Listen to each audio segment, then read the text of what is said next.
Okay जी, अस्सलाम वालेकुम वरहमतुल्लाहि वबरकातुहू जनाब। तो उम्मीद है, अल्लाह से दुआ भी है कि हम सब खैरियत से हों और आने वाले वक्तों में भी खैर खैरियत से हमारी ज़िंदगी गुजरे। अल्लाह की रहमतें हम पर नाज़िल होती रहें। और आज हम फर्स्ट ईयर में लेक्चर नंबर 4, जो कि कंटिन्यू है हमारा चैप्टर नंबर 10 का पार्ट, उसे डिस्कस करेंगे। जनाब, कल यानी कल से मुराद है कि लास्ट लेक्चर आपने नोट किया था, तो उसमें हमने फाइलम सिलिंड्रेट्स के कुछ करेक्टर डिस्कस किए थे। और अब हम बकिया जो रिमेनिंग कैरेक्टर्स हैं उनको यहाँ डिस्कस कर लेते हैं। ठीक है। तो जो यूजुअली नाइडेरियंस में हमने इसका मेन जो मीनिंग थी वो भी आपके सामने रखी थी। और आपने कहा था कि जी मीनिंग में इंटिरॉन, है ना, इंटिरॉन इंटरनल जो कैविटी थी इसकी, उसे हमने इंटिरॉन कहा। तो वो स्पेशल करेक्टर है हमारे इस नाइटेरियंस का। माउथ ओपनिंग होती है एक ही, सिंगल ओपनिंग, दो ओपनिंग नहीं होती इनमें।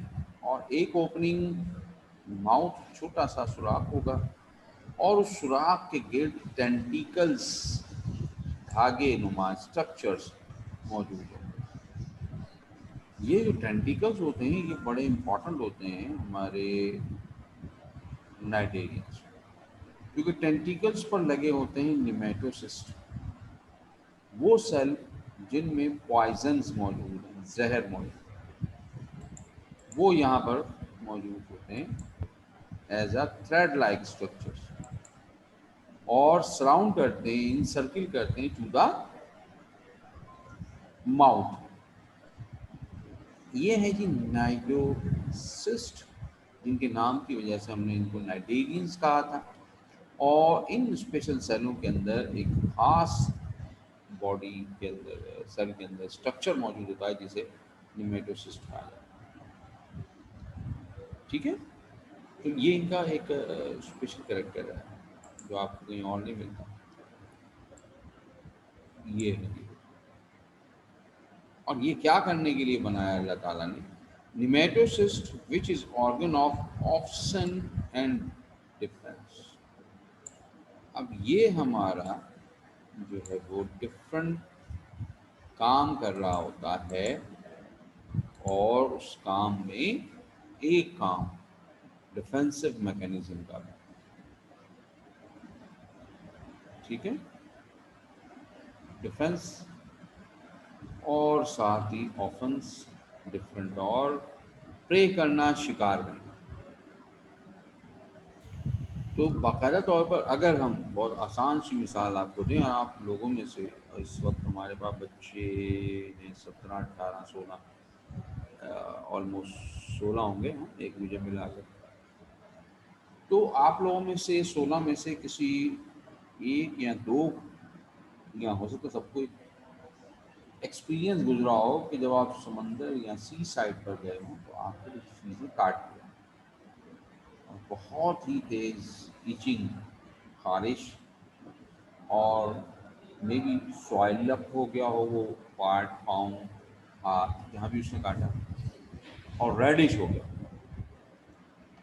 तो वो असल में आपको निमेटोसिस्ट लगे थे, किसके? From the blue bubble.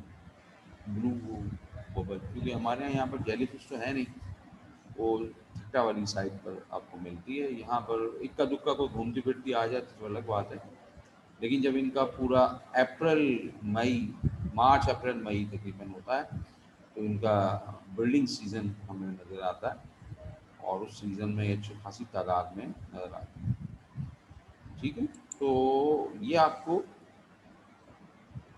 पता ही नहीं चलेगा, क्योंकि ब्लू बबल जो है वो तो दूर आपको नज़र आएगा कि कोई छोटा सा बबल लाइक स्ट्रक्चर नीले से रंग का, लेकिन उसके अंदर से जो थ्रेड निकला हुआ है, नीडोसिस्ट का थ्रेड, जो उसका टेंटिकल होता है, वो लंबा धागा, वो आपकी बॉडी को टच कर गया है और टच करते ही उसने पर्च कर दिया, इंजेक्शन लगा दिया आपको पॉइजन का, जहर का। आप जो है वो अपने पेज नंबर 10 का 20, सॉरी, हाँ, 199 199 पर आप देख सकते हैं डायग्राम और आपको नज़र आएगी। ठीक है, ये जो लेयर नज़र आ रही है ये असल में पूरी लेयर, पूरा धागा जो है, निकला हुआ जो धागा है वो असल में निमेटोसिस्ट है। और जिस पर ये निमेटोसिस्ट लगे हुए हैं वो टेंटिकल्स होते हैं। और निमेटोसिस्ट में एक निमेटोसिस्ट ओपन आपको दिखाया है और एक क्लोज दिखाया है। ठीक है, ओपन में धागा जो है वो बाहर निकला हुआ थ्रेड, और ये पॉइजन के साथ बॉडी में हमारे पर्च कर दिया होगा। बार लगे हुए, कांटे लगे हुए, तो ये इंजेक्शन को कांटे लगाने के लिए सुई लगाई जाती है, निडल लगाई जाती है। तो इसी तरह से ये सुई हमारे लग जाती है। ठीक है, असल में तो ये डिफेंस मैकेनिज्म है ना, इन्होंने अपने आप को बचाना होता है किसी बड़े एनिमल को, जैसे कोई बड़ा एनिमल दूर से आ रहा हो तो ये दूर ही उसको पर्चिंग कर देंगे, तो वो क्या होगा, भाग जाएगा, उसे बेचारे को इतनी जलन मचेगी, खारिश होगी कि वो परेशान हो जाएगा। और छोटे एनिमल्स को ये खाना खाने के लिए उनको मारते हैं। जब ये अगर कोई छोटा एनिमल हो, उसे अगर ये थ्रेट लग गया है तो वो पैरालाइज हो जाता है, और पैरालाइज होकर मर जाता है। उसे फिर ये खाने के तौर पर, फूड के तौर पर इस्तेमाल करते हैं।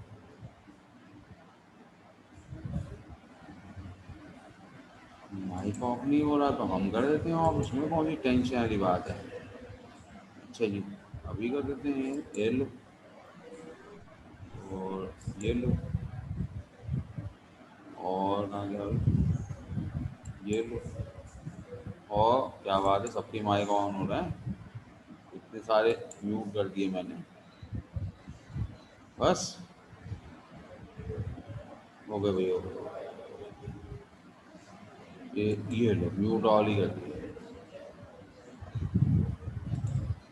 मैंने, आपको बिल्कुल ही बंद कर दिया, आपका अलाव ही बंद कर दिया। ठीक है जनाब, तो आप अनम्यूट भी करेंगे तो म्यूट अनम्यूट नहीं होगा, मैंने अलाव ही नहीं दिया। अब बात करते हैं जनाब नर्वस सिस्टम की। तो इनमें नर्वस सिस्टम जो है वो सेंट्रल नर्वस सिस्टम एब्सेंट होता है। सेंट्रल नर्वस सिस्टम किसे कहते हैं? सेंट्रल नर्वस सिस्टम कहते हैं हम ऐसे नर्वस सिस्टम को जिसमें कोई एक सेंटर पॉइंट, एक सेंटर ऑर्गन जरूर हो, जैसे लाइक ब्रेन। तो ब्रेन है ना, सबके पास है माशाल्लाह से, यकीनन होगा, किसी के सर के अंदर होगा, किसी के घुटनों में होगा, किसी के पाँव में होगा, मगर होना ज़रूर चाहिए, ये तो शर्त है। क्योंकि आप उसे इस्तेमाल करें ना करें, बॉडी उसको इस्तेमाल ज़रूर करेगी। और बॉडी क्यों इस्तेमाल करती है? बॉडी के तमाम ऑर्गन्स एक्चुअली सेंटर यानी ब्रेन के साथ कनेक्ट होते हैं, और ब्रेन से सारे मैसेज आ रहे हैं, जा रहे हैं। यानी आप अगर सोच रहे हैं कि मैंने हाथ को मूवमेंट देना है गिलास पकड़ने के लिए, तो वो भी मैसेज ब्रेन में जाएगा, और ब्रेन आपके उन हाथ के मसल्स को मूव करेगा। ठीक है, तो इसका मतलब क्या है कि सेंट्रल नर्वस सिस्टम में एक अदद कोई सेंट्रल पॉइंट यानी ब्रेन, लाइक ब्रेन होना चाहिए।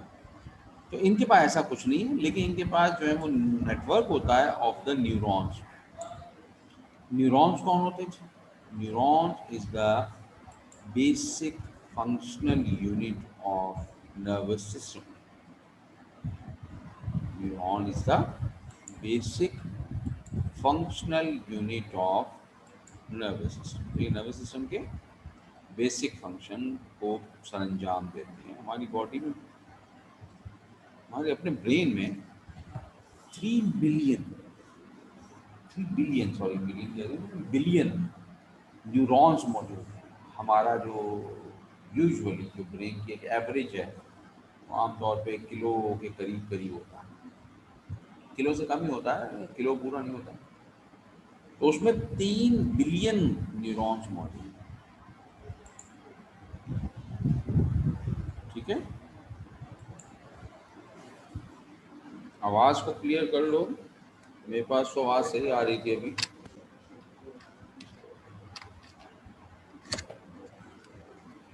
अब देख लो अगर आवाज़ सही हो गई हो, वरना आवाज़ सबके पास सही थी। तो किसी एक दो के बाद अगर आवाज़ डिस्टर्ब होती है तो वो अपने हैंडसेट या हैंड फ्री को दोबारा पिन निकाल कर उसकी थोड़ी सी ये होती है वायर, उसको घुमा दिया करें और फिर दोबारा पिन लगाया करें। तो ये बारीक स्पिन होती हैं, बारीक इनके वायर होती हैं, चाइना जिंदाबाद। तो वो यूजुअली बड़ी जल्दी ख़राब होने लग जाती है, तो उनको एंगल बदल दिया करें, तो फिर आपको आवाज़ करने लग जाएगा। और अगर मुसलसल आवाज़ स्लो या ब्लर होकर कट होकर आ रही है तो फिर वो नेटवर्क इशू हो सकता है। अगर सबका होगा तो फिर मेरा नेटवर्क अच्छा नहीं होगा, और अगर किसी एक दो के साथ ये इशू होता है ना तो फिर वो उनका अपना नेटवर्क है। न्यूट्रिशन की अभी हमने बहुत क्लियरली आपको डिफेंस और ऑप्शंस में बात की थी। ऑल आर कार्निवोरस, तमाम के तमाम जो है वो कार्निवोरस एनिमल हैं। ठीक है, इसमें कौन पार्टिसिपेंट अभी लोगों की। अच्छा, बच्चे माशाल्लाह से जो नेटवर्क स्लो होता है क्या होता है, वो आते हुए भी थोड़ा देर हो जाती है, तो बार बार डिस्कनेक्ट हो रहे होते हैं बेचारे। अल्लाह हमारे यहाँ नेटवर्क वैसा बना दे फ्री का है, जैसे डेवलप कंट्रीज में चलते हैं। तो ये हमारे कार्निवोरस एनिमल है। कार्निवोरस कहते हैं गोश्त खाने वाले। और फिर ये प्रीडेटर्स भी हैं। प्रीडेटर्स किसे कहते हैं?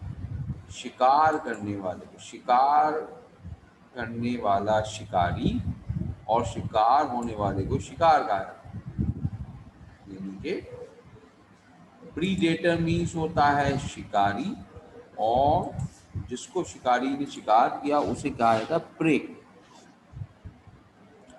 तो ये हमारा जो नाइटेरियंस है वो क्या करता है, वो शिकार करता है जिस भी शिकार का, तो उसको अपनी निमेटोसिस्ट से जहर उसमें डालता है, जिसकी वजह से वो पैरालाइज हो जाता है, फालिज हो गया, उसमें वो मर गया, इतना सी हो गया, और फिर ये उसको खा लेता है, निगल लेता है। रेस्पायरेटरी, एक्सक्रीटरी, सर्कुलेटरी सिस्टम हमने तो एक साथ आपको दे दी, लेकिन आप चाहें तो अलग अलग हेडिंग लगा के बोल सकते हैं कि they do not have respiratory और एक्सक्रीटरी और सर्कुलेटरी सिस्टम। क्यों नहीं है इनमें? क्योंकि all the cells of the body are close enough to the external medium. External medium पानी, ये पानी में ना एक्वेटिक है, समंदर में है, और दो चार या टाइप के जो हैं वो फ्रेश वाटर में। तो ज़्यादातर ये समंदर के, लेकिन हैं दोनों सूरज में पानी। तो पानी में दोनों, यानी एक्टोडर्म बाहर वाली स्किन और एंडोडर्म यानी अंदर वाली स्किन, दोनों के दोनों पानी का डायरेक्ट कांटेक्ट में है। पानी से ही ये ऑक्सीजन को absorb and excrete carbon dioxide dissolve in water directly. और इसी तरह से जो हमारे एक्सक्रीटरी प्रोडक्ट्स होते हैं लाइक नाइट्रोजन वेस्ट, वो भी ये डायरेक्ट पानी में डिजॉल्व करते हैं, तो इनको सर्कुलेटरी सिस्टम की जरूरत ही नहीं है।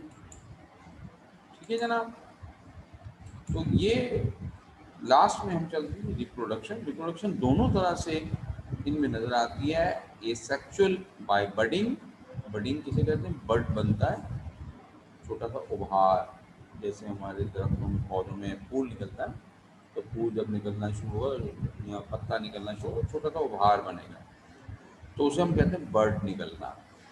अब यहाँ पर बडिंग, थोड़ा सा बर्ड निकलता है, फिर ये ऐसे से बड़ा होता है, और जब ये थोड़ा बड़ा साइज में और इंडिविजुअल ज़िंदगी गुजारने के काबिल हो जाता है तो अपने पेरेंट एनिमल से उतर जाता है और फिर नई लाइफ अपनी गुजारता है। यहाँ पे ये सेक्सुअल रिप्रोडक्शन करते हैं। सेक्सुअल रिप्रोडक्शन में अभी हम आगे चल के ऑल्टरनेशन ऑफ जनरेशन देखेंगे, तो उसमें आपको नजर आ जाएगा कि release male and female gametes in water. पानी में ही इनके मेल गैमेट भी आते हैं, फीमेल गैमेट भी आते हैं, और वो फर्टिलाइज्ड होते हैं, फर्टिलाइजेशन करते हैं, देन फॉर्म जाइगोट, और zygote develop into planula larva. Planula larva MCQs में भी आप लगा लीजिएगा। और उसकी बेसिक वजह हमारे पास है कि आपसे एमसीक्यूज में लार्वल स्टेज जरूर पूछ लेते हैं कभी कभी, जैसे एमपीवीए का लगाया ना, तो 201 पेज नंबर पर आपको प्लैन्यूला लार्वा लिखा हुआ नजर आ जाए। ठीक है जी, चलें आगे। आगे है हमारे पास एक छोटा सा क्वेश्चन, पेज नंबर 200 पर आप हैं, और 200 पर आप लगाइए question, right the difference between polyps and medusa. 200 पर स्टार्ट में डायग्राम बनी हुई है, like this one and this one. ठीक है, तो ये डायग्राम है हमारे पॉलीप, ये डायग्राम है हमारे मेड्यूसा। इन दोनों का डिफरेंस हमने देखना, तो पहले पॉलीप को देख लीजिए। Polyp are cylindrical shape, cylinder होगा ना, सीधा गोल इलोंगेटेड, उसकी बॉडी एरिया, उसकी बॉडी सिलेंड्रिकल होती है। जबकि mouth and tentacle situated at upper end, ये इसका अपर एंड है, ये इसका माउथ, और ये आपको नजर आ रहे हैं टेंटिकल्स। दोनों 8 होते हैं, 7 होते हैं, नहीं 7 नहीं, 8 और 6, ये हाइड्रा की अगर आप बात करें, तो ये तो टीएसएन कट करके आपको दिखाया जा रहा है, ये टेंटिकल्स हैं। अपर एंड पर माउथ होता है और टेंटिकल्स होते हैं। ठीक है, मोस्ट आर सेडेंटरी, सेडेंटरी आपने लफ्ज इस्तेमाल किया हो ना सिसाइल में, तो सिसाइल और सेडेंटरी में यही बात। फंक्शन ऑफ टेंटिकल्स सवाल पूछा कि फंक्शन ऑफ टेंटिकल्स, यानी tentacles have nematocysts which are used to defense or offense। इसमें ही सेल यहाँ पर जो है ना लाइन से जो लगे हुए, जो आपने बुक में पेज नंबर 99 में देखेंगे, वो यहाँ पर लगे हुए एक्चुअली, यहाँ यहाँ यहाँ यहाँ यहाँ, और यही जाकर टच करते हैं किसी को, तो वहाँ पॉइजन को इंजेक्ट करते हैं। ठीक है, तो एक तो ये किल करने में, डिफेंस करने में, और फिर किसी को पकड़कर अपने मुंह में डालना, ये हाथ के तौर पे भी काम करता है। ओरल आर्म्स कहलाते हैं, ओरल माउथ, आर्म्स बाजू। ठीक है, like hydra move by some sort, जब जरूरत पड़े, जैसे हाइड्रा यानी पॉलीप है ना, वैसे तो ये यहाँ से अटैच है, इस जगह से किसी पत्थर, कोई रॉक यहाँ लगा हुआ है, जुड़ा हुआ है, उससे ये अटैच है, लेकिन जब इसको जरूरत पड़े तो ये यहाँ से उतर कर जा सकता है। स्पंज में ऐसा नहीं होता, स्पंज एक जगह लग गए तो उसको कहते हैं सेसाइल, और इन्हीं कहते हैं सेडेंट्री। सेडेंट्री का मतलब है कि ये अपनी मर्जी से जा सकते हैं इधर उधर जरूरत पड़ने पर। ठीक है जनाब, देन हमारे पास बात आती है कि they have a net like arrangement of multi cellular nerve cells specially concentrated around the mouth. तो इनके पास जो है वो अरेंजमेंट है नेट की, जो हमने नर्वस सिस्टम की बात की थी, तो नर्व सेल्स इसके पास हैं, तो स्पेशली इनके इस एरिया में ज़्यादा होता है, यहाँ पर और इधर एपिडर्मल लेयर में यहाँ पर ज़रा कम मिलती है। माउथ और टेंटिकल्स के पास इनकी ज़्यादा होती है। They are nutritive in the function. अब ये बात, न्यूट्रिशन का मतलब तो पता नहीं, न्यूट्रिशन किसे कहते हैं? न्यूट्रिशन कहते हैं खाने को, खाने में क्या मौजूद है, आज क्या पता पता है मम्मा, है ना। बच्चे फौरन बोलते हैं, मम्मा ने कहा जी आज तो पकी है दाल, तो बच्चे रोते हुए भाग जाते हैं, हाय हाय हाय।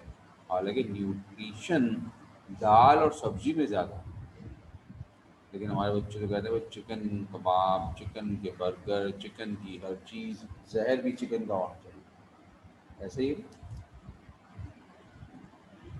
तो नहीं, जहर तो चिकन का नहीं होता, तो वैसी मिसाल दे रहा हूँ कि हमारे बच्चे बस चिकन चिकन चिकन चिकन, और चिकन की तरह सुस्ती हो गए हैं बेचारे, हिला भी नहीं जाता, पड़ा भी नहीं जाता।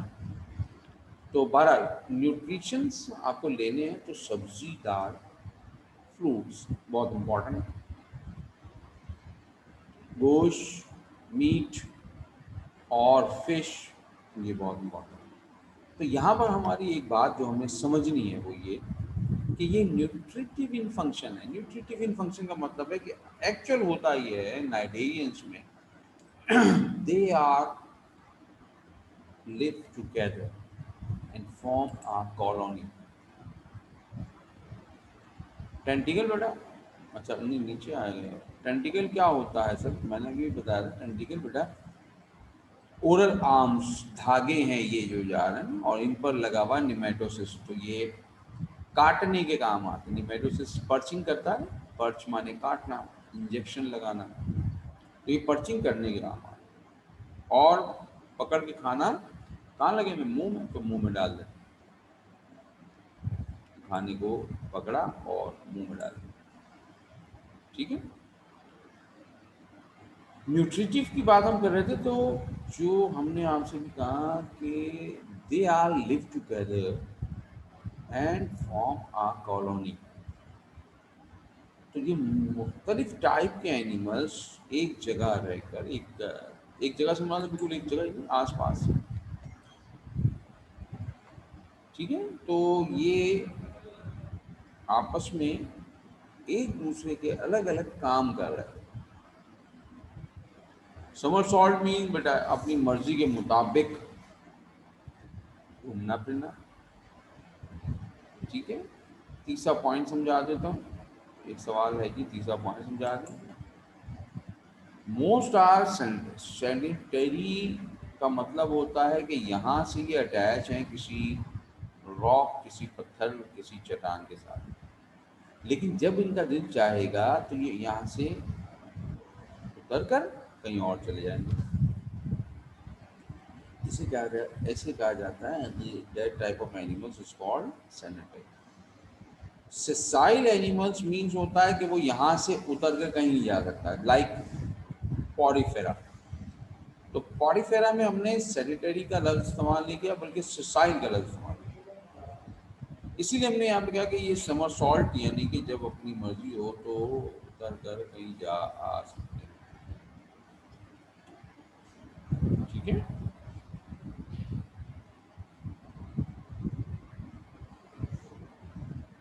क्लियर। तो अब न्यूट्रिटिव, तो उस कॉलोनी में हमने कहा, जैसे हम अपनी कॉलोनी की बात करें, अपने घर के महल्ले की बात करें कि जी हमारी मलिक कॉलोनी है। अब मलिक कॉलोनी में कोई डॉक्टर है, कोई इंजीनियर है, कोई स्वीपर है, कोई ऑफिस जाता है, कोई स्टोर रूम वाला है, कोई कंप्यूटर एक्सपर्ट है। तो सब क्या कर रहे हैं, अपना अपना काम कर रहे हैं, तो that is called a single colony. इसी तरह से ये एनिमल भी काम अलग अलग करके, लेकिन रहते एक ही आसपास हैं, साथ साथ हैं, तो इन्हें कहा जाता है कॉलोनी फॉर्म कर दी। तो उन कॉलोनी में इसका काम, किसका, पॉलीप का काम होता है न्यूट्रिटिव, न्यूट्रिशन जमा करना। तो ये शिकार करेगा, मारेगा, खुद भी खाएगा, दूसरों के लिए भी छोड़ देगा। एग्जाम्पल है इसमें हाइड्रा, सी एनीमोन, सी एनीमोन को और कोरल को हम अभी आगे चलकर देखेंगे, एक शॉर्ट क्वेश्चन है। हाइड्रा आपने अभी देखा, यहाँ ये दोनों डायग्राम बनी 199 में, उसके बराबर में टी एस ऑफ हाइड्रा बना हुआ, ठीक है। मेड्यूसा की तरफ चलेगी। पॉलीप आर सिलेंड्रिकल शेप और मेड्यूसा इज अम्ब्रेला शेप। ये मेड्यूसा है, ये अम्ब्रेला बनी हुई है। तो मेड्यूसा अम्ब्रेला शेप होता है, अपोजिट होता है। माउथ उसका भी टेंटिकल सराउंडेड है, इसका भी टेंटिकल, मगर इसका लोअर सरफेस है, ये रहा इसका लोअर सरफेस, ऊपर नहीं है। ठीक है, वो सैनिटरी थे, जब दिल चाह घूम सकते हैं, मगर ये फ्री स्विमर हैं, जेली फिश, ये घूमती फिरती रहती है, कहीं रुकेगी या टिकी हुई नहीं होगी। ठीक है, उनमें मल्टी सेलुलर नर्व सेल्स मौजूद थे माउथ के आसपास। इनमें मस्कुलर सेल्स स्ट्रॉन्ग होते हैं। मस्कुलर सेल स्ट्रॉन्ग क्यों होते हैं? क्योंकि इन अम्ब्रेला को इन्होंने बार बार, आप लोगों में से किसी ने अगर जेलीफिश की मूवमेंट देखी हो, रियल रियल तो बना तो मूवी वगैरह में, तो आप उनको देखेंगे कि वो अम्ब्रेला को क्लोज करती है और फिर रिलैक्स करती है, कॉन्ट्रैक्ट करती है, रिलैक्स करती है। उस दौरान में पानी इन होता है, पानी आउट होता है, और ये मूव कर रही होती है। तो उसे चाहिए मूवमेंट के लिए मसल्स स्ट्रॉन्ग। उसके बाद मसल स्ट्रॉन्ग है, उसे मूवमेंट नहीं ज़्यादा करनी, उसके बाद मसल स्ट्रॉन्ग नहीं है, उसके पास सेंस ऑर्गन ज़्यादा स्ट्रॉन्ग है। यहाँ पर कोई भी जैसी चीज़ टच करेगी तो इसके पास रहेगा कि ये चीज़ एनिमल है, कैसा है, मार दूँ इसको, खाने के काबिल है कि नहीं। ऐसा ना हो कि पत्थर, कागज़, चॉपर घूम रहे हैं इसके आसपास और ये अपने जहर को बार बार उनमें डाल रहा है और उनको ही खाना शुरू कर दिया, मारा जाएगा बेचारा। इसलिए इनकी यहाँ पे सेंस नर्व ज़्यादा अच्छी डेवलप है, और इनके पास यहाँ मूवमेंट के लिए मसल ज़्यादा अच्छी डेवलप है। दे आर सेक्चुअल जॉइंट, वो न्यूट्रिटिव थे, वो कॉलोनी के लिए क्या करते थे, खाना पकड़ने का, मारने का काम करते थे। और ये सेक्चुअल जॉइंट्स हैं, रिप्रोडक्शन करते हैं कॉलोनी के लिए, प्रोडक्शन करते हैं, जनरेशन बनाते हैं। Aurelia jellyfish, Physalia Portuguese man of war. ये फाइसीलिया वही है जिसका मैंने भी आपसे जिक्र किया था, ब्लू बबल के नाम से, वाटर बबल कहते हैं, आप ब्लू बबल कह दें, जो भी कहना चाहते हैं बताएं। ये होता ब्लू कलर का वैसे ओरिजिनल जब वृंदावन, और अभी आप लोग पता नहीं प्रैक्टिकल्स कॉलेज में किए कि नहीं किए, वरना ये आपको दिखाया जाता, लेकिन वो तो वहाँ ट्रांसपेरेंट होता है कि जो फॉर्मेलिन डली होती है उसमें, लेकिन वैसे ही ब्लू कलर का होता है। तो ये ऐसी जैसे हमारी बबल बलून लाइक ना, छोटा सा स्ट्रक्चर ऊपर को घूम रहा होता है पानी के, लेकिन इसमें से जो थ्रेड निकला होता है वो पानी के नीचे होता है, वो थ्रेड ही हमें टच होता है। जेलीफिश आमतौर पे आपने यहाँ अपने जो सी साइड है वहाँ को इक्का दुक्का आ जाती है, तो शायद आपको नज़र आ जाए, वरना ये आमतौर पे हमारा जो ठट्टा का साइड है वहाँ पर सीजन वाइज आती है। जनाब, तो इसी पेज नंबर 200 के नीचे, सबसे नीचे देखेंगे तो डायग्राम बनी है लार्वा की भी और ऑल्टरनेशन ऑफ जनरेशन की भी। अब आप लोग तो ए वाले बच्चे हैं, तो हाँ, ए वाले बच्चों को ऑल्टरनेशन जनरेशन का मालूम है बिल्कुल, है ना? तो नहीं मालूम, भूल गए? नहीं मालूम, और इतने भी बच्चे गए गुजर नहीं है। लेकिन वो ऑल्टरनेशन जनरेशन किसमें पढ़ी थी हमने? जल्दी से बताओ, कौन बता रहा है? भूल गए, शाबाश मेरे बच्चे, वेरी गुड। ऑल्टरनेशन जनरेशन भूल गए, ईशा। अब मैं नाम लेना शुरू करता हूँ बेटा तुम लोगों का। Very good ji.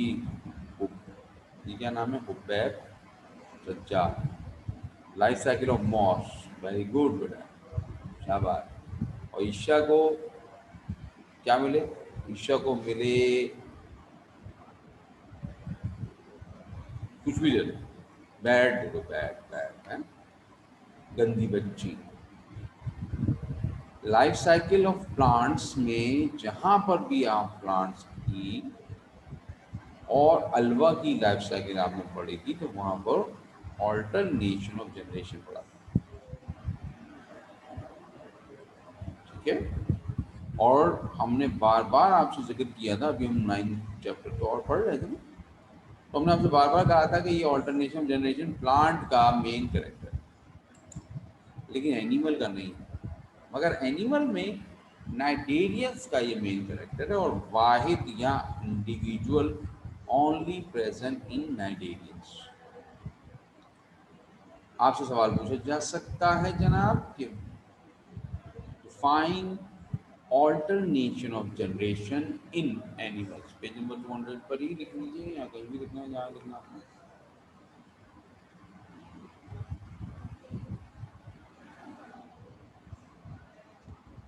Define alternation of generation in animal या इन एनिमल की जगह पे वो कहते हैं नाइटेरियंस। दोनों सूरतों में एक ही मिसाल हमारे पास है बोरी बुक में, और इन जर्नल अगर हम बात करेंगे तो नाइटेरिया फाइलम है जिसमें ऑल्टरनेशन ऑफ जनरेशन मिलती है, बस और कहीं नहीं मिलती। और प्लांट में हम कहते थे कि जी ऑल्टरनेशन जनरेशन में gametophyte produce sporophyte and sporophyte produce gametophyte, ऐसा ही था। यहाँ पर हमारे पास आप देखेंगे अगर तो आपको नजर आएगी क्या जनाब, आ रहा है नजर, क्या नजर आ रहा है? पॉलीप, ये पॉलीप है, बडिंग किया इसने, बड करके बना दिया क्या मेड्यूसा, ये रहा मेड्यूसा, सही। मेड्यूसा ने एग दिए और इसके मेल ने ओवा और स्पर्म।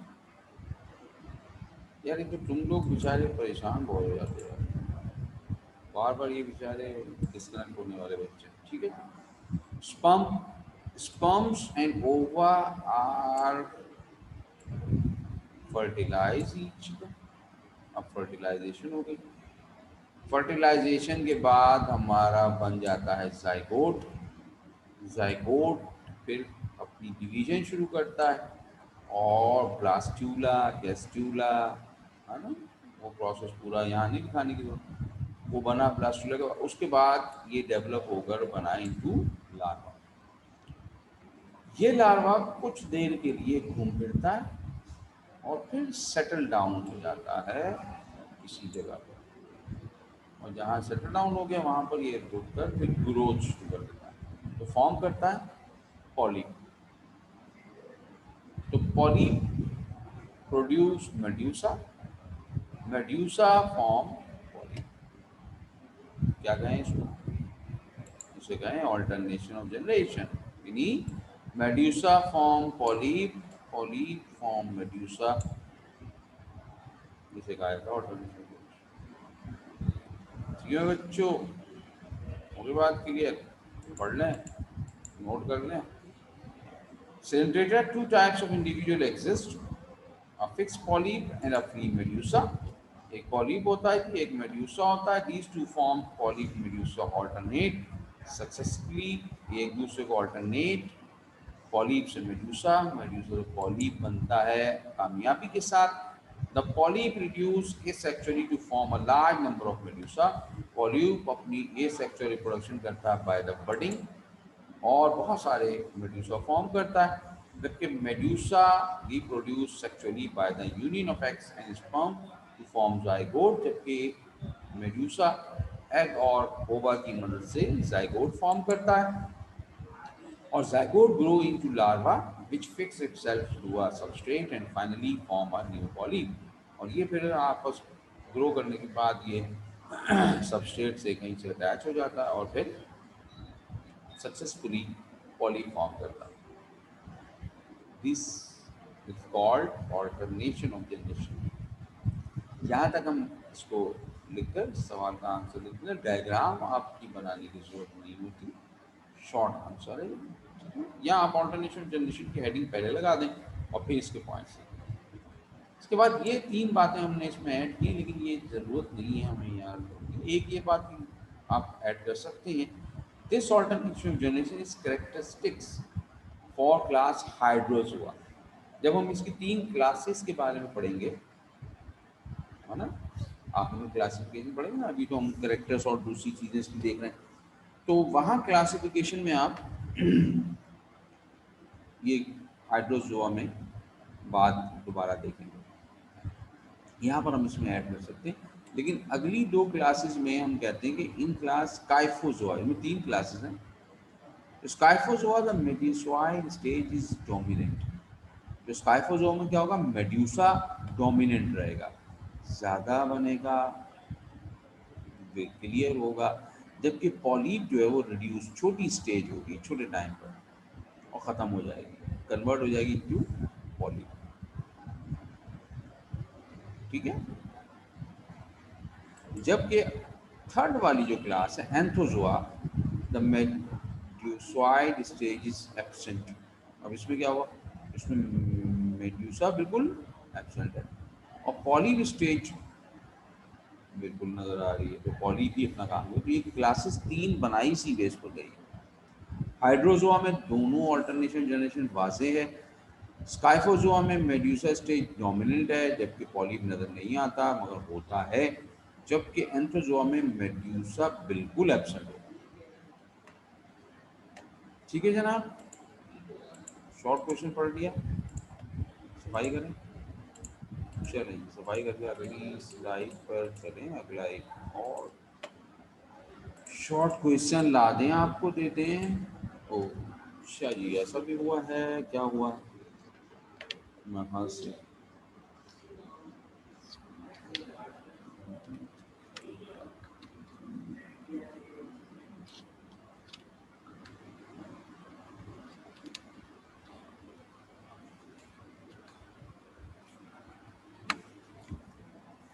ठीक है जी, वो थोड़ी सी मेरे हाथ से बैटरी ऑलमोस्ट पूरी हो रही, मैंने कहा लगा ही दूँ वरना ऐसा ना चलते जब बंद हो जाए। जनाब ये है हमारा दूसरा क्वेश्चन, तीसरा सॉरी। हमारे अगर हम इसकी बात करें खाली, पेज नंबर 201 पर ही है और इसे हम कहते हैं पॉलीमॉर्फिज्म। पॉलीमॉर्फिज्म कहने को बहुत आसान है, लेकिन समझने को थोड़ी सी बच्चे परेशान कर देते हैं। और पहले हम आपको इसकी डायग्राम कर देंगे ताकि ये दोनों कंपैरेटिवली आपके सामने रहें। ठीक है। Poly, poly many, morph form, मुख्तलिफ किस्म के मॉर्फोलॉजिकल स्ट्रक्चर्स एक जगह, ये पॉलीमॉर्फिज्म की मिसाल है। फाइसीलिया असल में एक जानवर नहीं है, बड़ी मज़े की बात है। आप परेशान हो जाएंगे, हैं जी ये तो एक ही जानवर है हमारा। एक्चुअली ये एक एनिमल नहीं है, ये डिफरेंट एनिमल्स है। The presence of more then,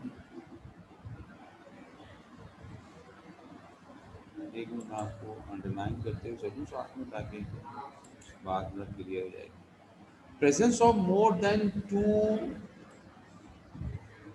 structure and physiological different zoid in any organism is called polymorphism। हमारे किसी भी एनिमल में डिफरेंट, जो कि स्ट्रक्चर में भी अलग हों और फिजिकल भी अलग हों, और वो रहते लेकिन एक जगह हों। ये मैंने किया अंडरलाइन गोनोजोइट, ये किया गैस्ट्रोजोइट, ये किया डेक्टाइलोजोइट। ठीक है। जोइट किसे कहते हैं, एनिमल्स को। जोआ एनिमल को कहते हैं। तो यहाँ पर तीन किस्म के आपको अलग अलग जोइड नजर आ रहे हैं, गैस्ट्रोजोइट, डेक्टाइलोजोइट, गोनोजोइट। These animals are interdependent, perform special function for whole of the colony। ये तीनों एनिमल्स एक दूसरे के साथ इतनी अटैचमेंट रखते हैं कि एक दूसरे काम कर रहे हैं, किसके लिए, कॉलोनी के लिए। ये जो पूरा कैप नुमा यानी बैलून लाइक स्ट्रक्चर है, इसके साथ हमारे ये टेंटिकल्स लगे हुए हैं। ये वो टेंटिकल है जिसकी हम बात कर रहे थे कि ये हमारे काट लेता है उसमें निमेटोसिस्ट लगा हुआ था। ठीक है, तो ये किसका हिस्सा है? इस बैलून का हिस्सा। और ये गोनोजोइड से सारे। डेक्टाइलोजोइड आपको तीन तरह के नजर आ रहे हैं, सॉरी दो तरह के। एक तो ये छोटे हैं, स्मॉलर, और साथ में ये जो जा रहा है ये लार्जर डेक्टाइल, बड़ा। ये भी है, ये भी है, ये भी है, सॉरी ये डेक्टाइलोजोइड है। ये निमेटोसिस नहीं, इसमें पॉइजन नहीं लगा हुआ, इनमें लगा हुआ पॉइजन, ये जो हमने पिंक कलर में शो किया। तो जनाब ये एक दूसरे के इंडिपेंडेंट करेंगे, एक दूसरे को मदद करेंगे। This ensure N efficient division of labour. इसका मतलब है कि ये एक दूसरे के इतनी लेबरिंग करेंगे, काम करेंगे, मदद करेंगे कि हमें ऐसा लगेगा यार ये पूरा एनिमल ही है क्या, एक दूसरे के बगैर ही रह नहीं सकेंगे। Phycelia is a common example of polymorphic colony in which many types of polyp and medusa form live together. ठीक है, अब इसमें पॉलीप भी है, मेड्यूसा भी है। पॉलीप कौन है, मेड्यूसा कौन है? ठीक है, तो ये जो अम्ब्रेला लाइक शेप है, ये जो पूरी नजर आ रही है आपको, ये वाली, ये मूवमेंट कर रही है, इसी मदद से मूवमेंट कर रही है। जबकि डेक्टाइलोजॉइड मूवमेंट नहीं कर सकते, गैस्ट्रो नहीं कर सकता, गोनोजॉइड मूवमेंट नहीं कर सकता। क्या कर सकते हैं फिर ये कर सकते हैं जनाब, gonozooid is concern with the reproduction. गोनो क्या करेगा? रिप्रोडक्शन करने में मदद देगा। तो ये करेंगे रिप्रोडक्शन, गोनोजॉइड क्या करेंगे? रिप्रोडक्शन करेंगे। गैस्ट्रोजॉइड procurement and digestion of food, खाने को बचाना और खाने को सेव करना, साथ में खाने को डाइजेस्ट करना, वो करेंगे गैस्ट्रो। गैस्ट्रो कहते हैं, गैस्ट्रो हो गया जी, हमें थोड़ा सा डिस्टर्ब हो गया जी पेट। ठीक है, तो अब ये काम कर रहे हैं इस पूरी कॉलोनी के खाने पीने को कंप्लीट करने का। जबकि dactylozooid help the colony in movement and defence. Dactylozooid detection करते हैं, सेंसरी होते हैं, सेंस करते हैं, और ये बता देते हैं कि जनाब क्या करें, आगे क्या है। ठीक है जनाब, तो इस तरह से ये हमारे पूरी कॉलोनी है, लेकिन नज़र ऐसा आ रहा होता है कि ये पूरा का पूरा एक एनिमल।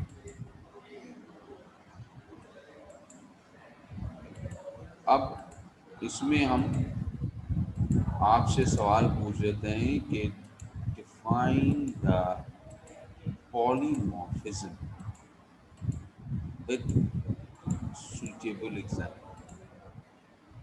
पॉलीमॉर्फिज्म में सुइटेबल एग्जाम्पल कौन सी है? फाइसीलिया की।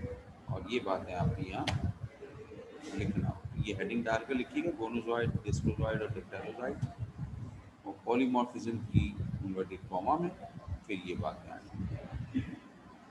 ठीक है, आगे चलें। क्या वो सवाल है एक आ रहा, सर रिपीट कर दें? क्या रिपीट करूँ? अच्छा, सवाल सवाल हम ये जनाब ये है कि define the polymorphism, define the polymorphism with suitable example, with suitable example। तो आप पॉलीमॉर्फिज्म की डेफिनेशन यहाँ से यहाँ तक इन्वर्टेड कॉमा में लिखी, फिर आपने ये 4 लाइनें लिखी, और देन आपने गोनोजॉइड, गेस्ट्रोजॉइड, डेक्टाइलोजॉइड की हेडिंग डालकर अलग से बता दिया। ठीक है, तो ये हमारा हो गया पॉलीमॉर्फिज्म। अब आ जाता है एक और सवाल जो अगले पेज पर होगा, और वो है कोरल रीफ। मुझे इसी पेज पर 201 पर ही। ठीक है, coral reef, coral and coral reef. Coral reef जो है वो हम सवाल आपको देते हैं कि इसमें आपसे पूछा जाता है कि फाइंड द कोरल रीफ, या यूँ कहते हैं कि what are great coral barrier, what are great coral barrier, great coral barrier. ठीक है, और great coral barrier and also define, तो हमारा माउस जो है वो आज पूरा, अच्छा खैर, ग्रेट कोरल बैरियर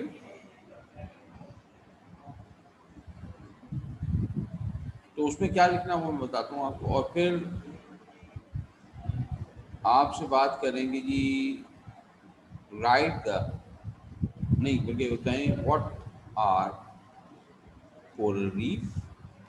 दूसरा सवाल बता रहा हूँ, कोरल बैरियर, बैरियर होता है ना बेटा, रुकावट जिसे कहें, great coral barrier, BARRIER, barrier, great माने GREAT, ग्रेट, बड़ा। दूसरा सवाल बता रहे हैं कि इसी का, what is coral reefs, what is coral reefs, write their importance, write their importance. जी, अब देखिए जो हमारे नाइटेरियंस हैं ना समंदर में बहुत बेशुमार, बड़ी अच्छी बड़ी क्वांटिटी में है। तो मैनी पॉलीपॉइड नाइटेरियन, यानी polypoid not poly, secrete certain chemical which form a hard but dead protective covering around। ये कुछ केमिकल निकालते हैं जो बहुत बारीक हैं, बहुत पतली लेयर बनाते हैं, लेकिन इनकी बॉडी के ऊपर बनाते हैं। These covering are various shapes, size and chemical composition and are called corals। वो जो केमिकल्स पॉलीपॉइड बनाते हैं, पॉलीप बनाते हैं, वो केमिकल्स हमारे समंदरों में जो है वो बहुत इम्पॉर्टेंट होते हैं। इनको तो आउटर कवरिंग बना रहे होते हैं, लेकिन इनकी शेप और साइज मुख्तलिफ होता है, और जब ये मरते हैं तो वो कहाँ चले जाते हैं, वो होता है समंदर की गहराई में जाते हैं, और फिर वहाँ से वो हजारों लाखों सालों में उनकी लेयर बाय लेयर बनती चली जाती है। Coral reefs are under water limestone rich near the surface of the sea. तो वो समंदर से गहराई से बाहर किनारे पर आते आते हजारों सालों में उनकी लेयर बाय लेयर बनती चली जाती है। समंदर के किनारे पर कोरल की चट्टानें बन जाती हैं। कुरान में इनका जिक्र है। अभी इसके इम्पोर्टेंस में बताता हूँ मैं आपको। These are usually formed by the combined secretion of several species। बेशुमार स्पीशीज हैं सिलिंड्रेट्स की, और कुछ प्रोटोक्टिस्ट की, उनकी सिक्रीशन भी हो रही होती है, वो भी डिफरेंट, उनकी भी डेड बॉडीज होती हैं, वो आपस में मिलकर तो चट्टानें बनाती हैं समंदर के किनारे। अगर आप में से, मैं तो नहीं अब तक जा चुका, लेकिन हमारे यहाँ कराची में जो एक बड़ा ज़बरदस्त उन्होंने बनाया था पिकनिक पॉइंट, चरना आइलैंड, है ना। तो अगर आप लोग गए हों वहाँ तो अल्लाह, उसमें नीचे क्या कहते हैं, आपको स्कूबा डाइविंग शायद अगर करवाई हो, तो नीचे आपको कलरफुल माउंटेन, छोटी छोटी सी चट्टानें नजर आएंगी, तो वो actual coral reefs. These are most abundant in tropical seas. Most of them flourish at the temperature above 20। ये आमतौर पे 22 डिग्री सेंटीग्रेड से ज़्यादा वाले समंदर में आपको ज़्यादा क्वांटिटी मिलेंगे। ट्रॉपिकल सीज हम कहते हैं गर्म जो समंदर है ना, जो ठंडे, वहाँ पे ज़रा कम। Most of them belong to the class Anthozoa and Hydrozoa. Hydrozoa और एंथोजोआ के जो नुमाइंदे हैं उनकी आमतौर पर ये आपको एग्जाम्पल ज़्यादा मिलेगी, इनकी ज़्यादा मिलेगी, एंथोजोआ और हाइड्रोजोआ। ठीक है। अब जो हमने पहले कहा था ग्रेट कोरल बैरियर या बैरियर रीफ, ये हमारी मिलती है ऑस्ट्रेलियन ईस्टर्न कोस्ट में, और 100 माइल्स यानी कई 100 किलोमीटर लंबी रीफ है।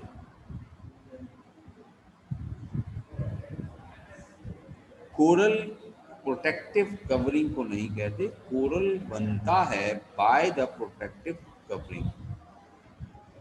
नॉन लिविंग मटेरियल जो ये अपनी केमिकल खारिज करते हैं ना, एक वो, एक इनकी अपनी डेड बॉडी, तो ये हजारों सालों से ये डिपॉजिट होती हुई इन्होंने कोरल रीफ फॉर्म किया। ठीक है। कोरल रीफ की इंपॉर्टेंस हमारे पास है कि coral reef serve as habitat for many plants and animals like sponge and mollusca. Mollusca कहते हैं वो जो सीपी वाले होते हैं ना, सॉफ्ट बॉडी एनिमल, तो ये प्रोवाइड करती हैं हैबिटेट एनिमल्स के, स्पंज और मोलस्का को। ये देखिए क्या क्या नेचर है। अगर हम अपनी कुदरत को मान से अपनी आंखों से देख लेना तरीके से, तो बस अल्लाह का शुक्र अदा करते करते करते करते करते ज़िंदगी गुजर जाए और हम शुक्र ही पूरा ना कर सकते। ये कितना ब्यूटीफुल है। हालांकि ये तो एक तस्वीर है खींचने वाले ने खींची, छोटी सी जगह की, और इस पूरी दुनिया के अंदर ऐसी इससे हसीन चीज़ें मौजूद हैं। ये रहा नीमो, नीमो बैठी नीमो, है ना। ये है हमारा, जिसको हम आपसे कहते हैं, कुरान में जिक्र है, red coral by the name of मरजान यूज द हकीम इन प्रिपेयरिंग ईस्टर्न मेडिसिन। लाल मरजान सूरह रहमान में इसका जिक्र है। मोंगे की चट्टानों का लफ्ज़ वहाँ इस्तेमाल किया गया है, लाल मोंगे की चट्टानें, और इनमें अल्लाह ताला ने वहाँ अफादियत एज अ मेडिसन तो नहीं बयान की, लेकिन अल्लाह ताला ने कहा है कि हमने आपके लिए ज़बरदस्त चीज़ बनाई है, तो तुम अपने रब की कौन कौन सी नेमतों को झुटलाओगे। ये सूरह रहमान में अल्लाह ताला ने बताया। ये देखिए, अब ये डिज़ाइन देखिए, ओए होए, कलर नहीं है तो क्या डिज़ाइन तो देखिए। ये भी रीफ्स हैं मल्टी कलर। ये जो है ये तो सी एनिमो है, ये जो जिसमें नीमो बैठी हुई है। ये जो पत्थर है ना, पत्थर नीचे, ये रीफ्स हैं, चट्टानें हैं। तो इन रीफ्स के ऊपर डिफरेंट टाइप के स्पंज, नाइटेरियंस, मोलस्का ये अपनी ज़िंदगी गुजार। फिर इसके अलावा coral skeleton is use as building material and as raw material for the preparation of lime. ये रॉ मटेरियल के तौर पे भी इस्तेमाल किए जाते हैं, इसीलिए ये नुकसान का बायस हमारे यहाँ हो रहे हैं।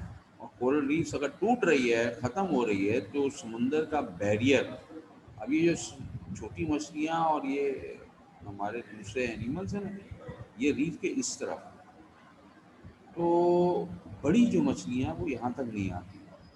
शार्क है, दूसरी मछलियाँ वो इनका शिकार करने यहाँ नहीं आएंगी, क्योंकि उनको तो पानी ज़्यादा चाहिए।